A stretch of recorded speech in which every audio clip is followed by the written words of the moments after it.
大家好，我是自拍神父 Dr. 王。上一集推荐大家去参考 Google Glasses 的快速原型设计，那是 Google 眼镜研发团队成员 Tom G 在 TED 的演讲。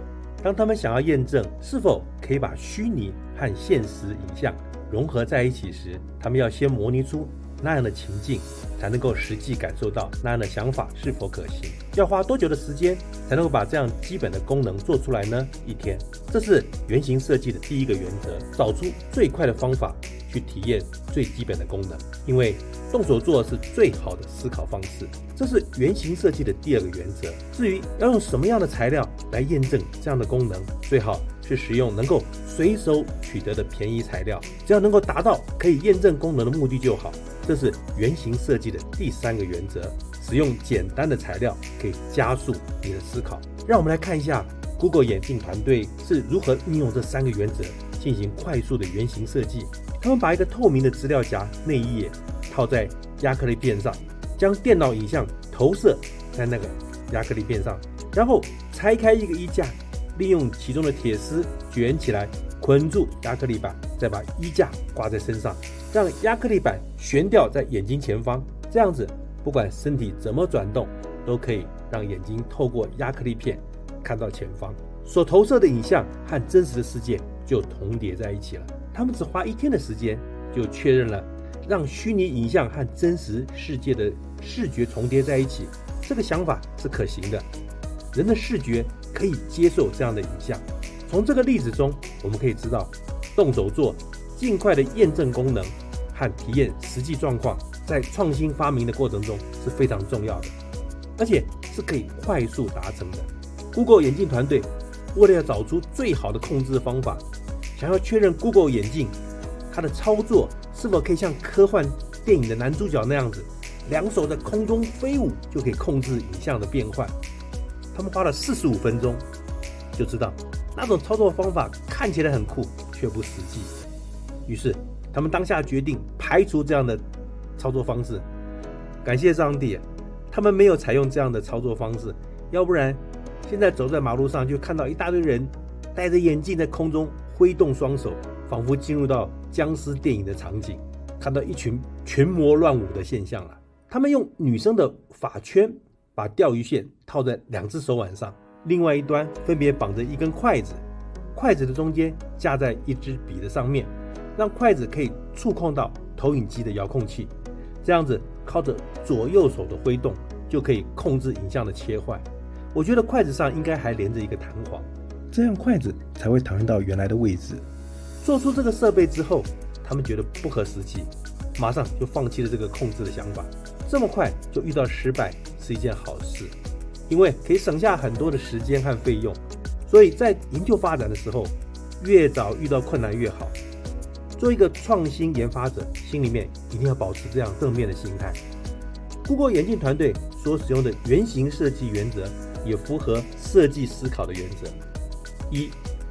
从使用者的角度进行思考。2. 尽快的做出原型进行测试。3. 越早遇到困难越好。而原型设计的第3个原则，使用简单的材料可以加速思考，又和 TRIZ 系统创新发明方法中善用闲置资源的精神相吻合。以我发明手机自拍神器的过程为例，当我发现 HTC One 把前镜头解析度提高，可以从很远处拍摄，而且可以自动对焦时，我就想到可以做出手机的自拍神器。那时我拿了照相机的伸缩杆，这个现成的产品解决了如何可以把东西放到远处的问题。可是呢，手机并不像照相机有螺丝孔可以固定在伸缩杆上，我就拿 GPS 的固定架来固定手机。接下来的问题就是怎么样把 GPS 的固定架和相机的伸缩杆连接。市面上并没有现成的零件，也没有相关的专利，我就自己设计了连接件，并在2012年申请了专利，就这样成了全世界第一个做出手机自拍神器的发明家。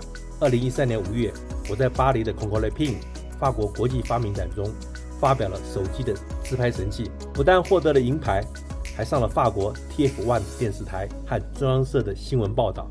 这个就是快速原型设计和抢先发表的优势。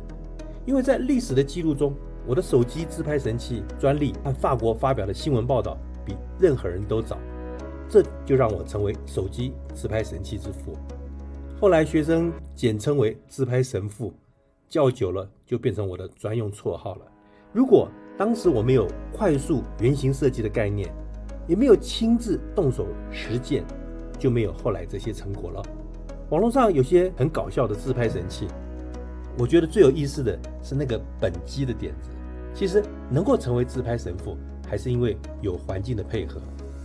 如果当年不是 HTC One 首先大幅提升了前镜头的解析度，我又因近水楼台先得月，在把玩的时候呢，发现它的耳机音量控制器在照相模式下呢，可以作为拍照的开关，结合了这些条件，就可以用远端控制的自拍神器。当年我也正好在 HTC 宏达电的生产工厂担任硕士专班的授课教授，那时生产线正在加班赶制One的下一代 Butterfly 机型。我问过班上的工程师，才发现其实当年 HTC 自己都不知道它的照相开关可以透过耳机线控制。后来 HTC 手机的这个功能又莫名其妙的消失了，是不是因为专利侵权才拔掉这个功能，我也无从得知了。总而言之，就是因为我勤快的动手学，又能善用身边的资源，快速的建立原型，又掌握时效，申请专利和发表，才能获得手机自拍神器之父的美誉。动手做还有一个好处，就是能让你进入高效学习的心流状态。至于什么是心流，有兴趣的朋友可以上网检索相关资料，如果有需要，我们再另外开一个专题说明。这次就聊到这里，下次再见咯。我是自拍神父 Dr. 王，祝各位创新发明快乐哦。